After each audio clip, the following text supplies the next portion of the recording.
The world, or what was left of it, spun around Cale. His last memory was the searing heat of re-entry, the frantic alarms blaring through the Stardust Wanderer's cockpit, and then nothing but a blinding flash and a gut-wrenching impact. Now, he lay sprawled on a surface, as rough as a broken cobblestone and as hot as a furnace. A groan escaped his lips as he pushed himself up. His HUD flickered erratically, pixelated static obscuring the basic health and hunger bars. But two new icons blazed with urgent red, a droplet slowly draining, and a thermometer peaking dangerously. Thirst. Heat. He was on a desert planet. Of course. The crash landing mod never did anything by halves. He stood, swaying, a landscape of endless ochre sand stretching to a horizon broken only by jagged, sandstone messes. The sky was an unfamiliar, dusty orange, and a twin sun, one a brilliant yellow and the other a dull, angry red, beat down mercilessly. Around him, the Stardust Wanderer was a twisted skeleton of metal and glass, its once sleek hull, now a monument to catastrophic failure. Sections of the ship had been ripped away, spewing wires, circuit boards, and scavenged components across a wide debris field. His inventory, usually a neatly organized grid, was in disarray. His trusty enchanted diamond pickaxe, an axe, a shovel, and a sword were there, alongside a few nutrient bars and, crucially, an empty water bottle. Better tech the mod promised. Right now, it felt like a cruel joke. The heat was immediate, oppressive. Sweat beaded on his brow, and his tongue felt like sandpaper. The thirst meter was dipping faster than he had anticipated. Time was not a luxury he possessed. His immediate goal materialized: water, then shelter. The wreckage, immense as it was, offered the only substantial shade. He staggered towards the largest intact section of the hull, its polished alloys now scarred and blackened. As he moved, his boots crunched on fragments of advanced circuitry. This was the better tech he had been given access to, now it was just salvage. Reaching the relative shade of the hull, Cale leaned against the surprisingly cool metal. The ship's internal systems were dead, the emergency lighting offline. He pulled out his basic pickaxe, a relic from vanilla Minecraft, and began to chip away at the surrounding sandstone. He needed a makeshift furnace, and quickly. He also needed to clear a path into the main hull. The interior of the Stardust Wanderer was a chaotic mess. Bulkheads were warped, consoles shattered, and the once pristine corridors were choked with insulation foam and sparking wires. A dull, rhythmic thumping in the distance suggested a hostile mob, probably a husk, was already taking an interest. He found a few mangled storage containers. Inside one, amidst broken power conduits and a cracked monitor, was a severely damaged, compact fabricator unit. Not quite a full-fledged assembler, but it pulsed feebly, indicating some life. Next to it, a data pad, miraculously intact. It contained schematics for rudimentary thermal management systems and, more importantly, a solar still. The catch? It needed glass, which meant smelting sand, and a metal plate. Cale's first hours were a blur of desperate activity.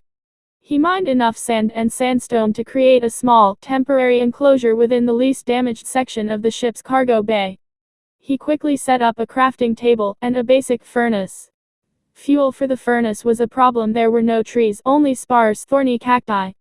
He chopped them down, their fibrous interiors only providing a paltry amount of burn time, and the act of harvesting them pricked his fingers, causing small, irritating damage. Thirst gnawed at him. He ate a nutrient bar, but it did little for the dryness in his throat.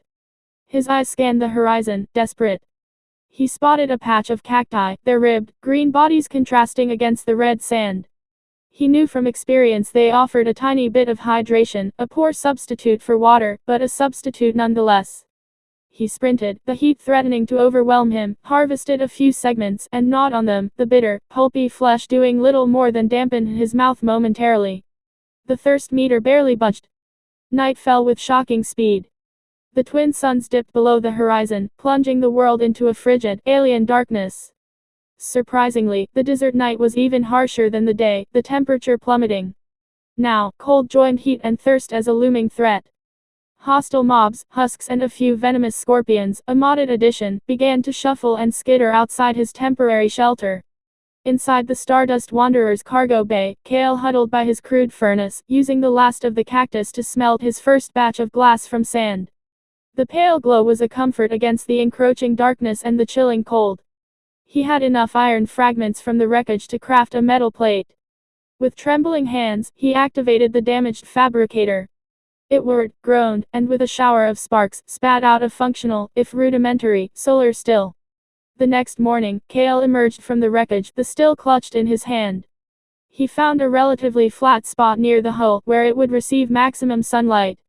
He placed the solar still, a simple device of glass and metal, and watched, hope battling despair, as tiny droplets of condensation began to form inside. It would be slow, agonizingly slow, but it was something.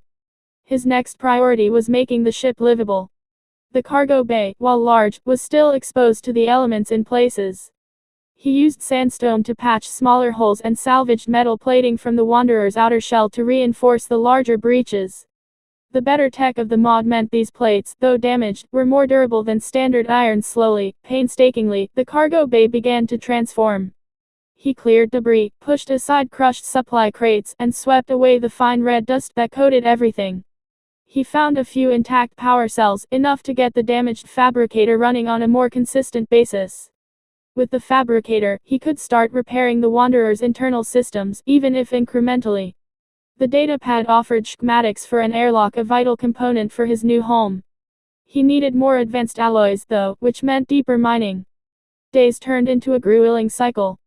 Dawn brought the promise of water from the solar still, enough for a few gulps, just barely staving off dehydration. Daytime meant scavenging and mining, always under the oppressive heat, forcing Kale to spend most daylight hours inside the reinforced cargo bay, only venturing out for essential resources during the cooler, dawn and dusk hours. He used the limited water to craft a few clay pots, filled them with sand, and planted cactus segments, hoping to create a small, renewable food and emergency water source. The cargo bay slowly became a functional living space. He segmented it with salvaged metal panels, creating a small sleeping area, a crafting station, and a storage room.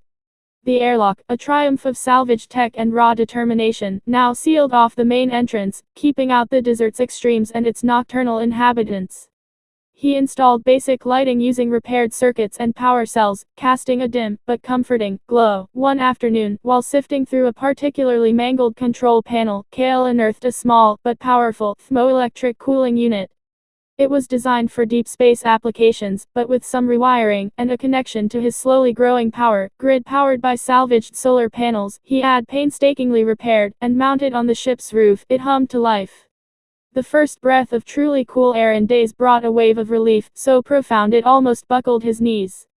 He directed the output into his living area, creating a small, habitable microclimate within the ship.